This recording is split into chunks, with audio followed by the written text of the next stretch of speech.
So, ayan. Hulaan ninyo kung ano to. May pahula-hula pa na alaman. Ayan. Ayan siya. Hindi po ito red juice ha. Nag-change naman ako. Ayan siya.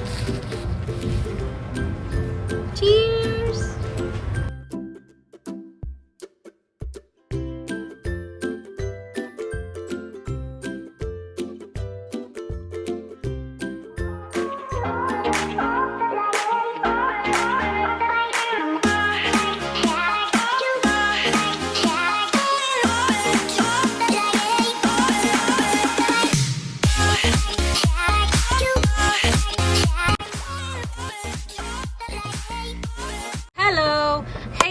Hey everyone! Welcome to our channel and my name is Myra. Kung bago ka pa lang sa akin channel, please don't forget to subscribe and click the bell notification para ma-update ka sa mga upcoming kong vlog soon.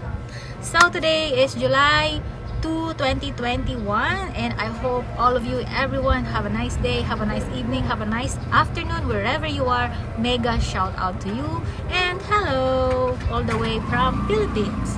So today I'm here on my little shop and nothing. Just I want to greet you all and hello.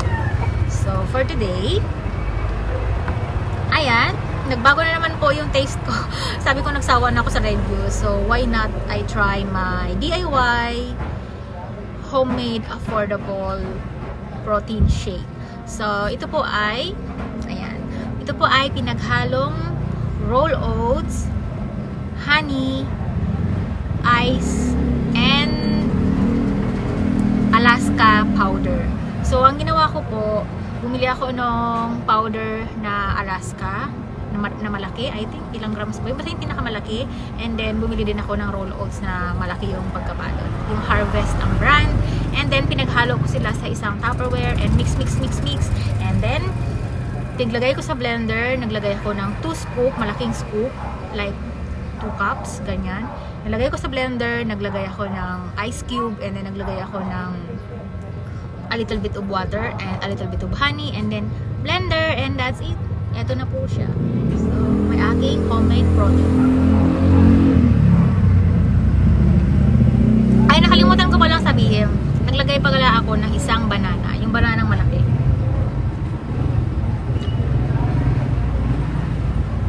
Napakasarap. So, tipid pa. Ang mahal kasi ng whey protein sa ngayon. Kaya, hindi ko pa afford yun kasi dami ko pinagkastusan ngayon sa tindahan.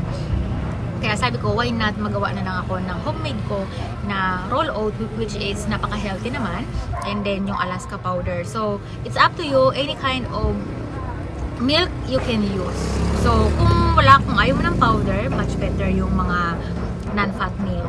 So, yung mga fresh milk, okay lang din. So, ako, Alaska powder yung ginamit ko kasi favorite ko siya unlike doon sa Bear Brand. So, this is not sponsored anyway. So, napakasarap niya.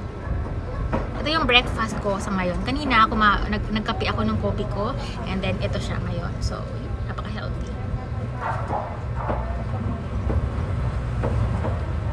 Lasang-lasa yung saging.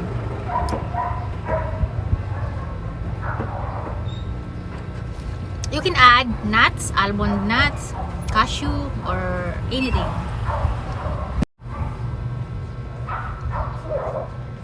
Yung bigote. Yes, pwede kang maglagay ng kahit anong klase ng nuts. Kasi optional naman yon. Chia seeds, almond nuts, cashew, flax seeds, what else? Dates, yung parang pang Arabic. Basta lahat ng pwedeng itapon mo dito na i-blend, pwede siya. So, yun. Chocolate chips, pwede rin.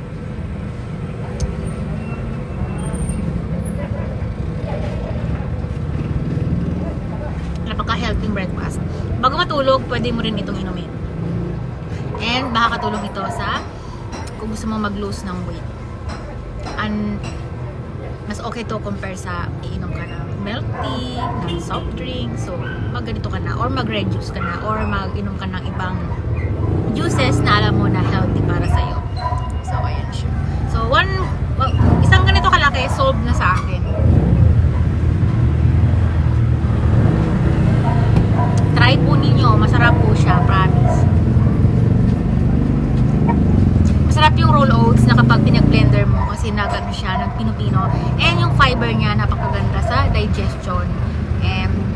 based sa aking observation, kapag umiinom ako nito, maganda yung excuse me for the word, yung jebs ko, maganda siya. So, hindi ako masyadong bloated and hindi rin ako mabilis magutom.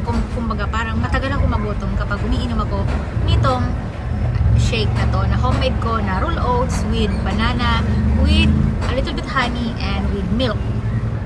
Maganda siya.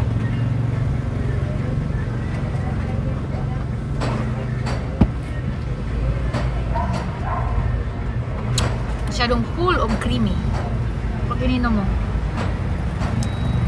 yan, napakasarap. Minsan, kapag gusto ko magkaroon ng konting twist, naglalagay ako ng peanut butter or maglagay ka ng konting pinch o black coffee. Ang sarap niya. Ibang flavor ng roll oats, banana shake, protein. No, diba? Ikaw na bahala kung ano yung prepared mo na pang something twist para mas lalong maging interesting and mas masarap yung protein shake mo. So yun lang yung aking share sa inyo. Sana gustuhan nyo and please you can try kung gusto mo lang. So for now, bye-bye na po and see you on my next vlog.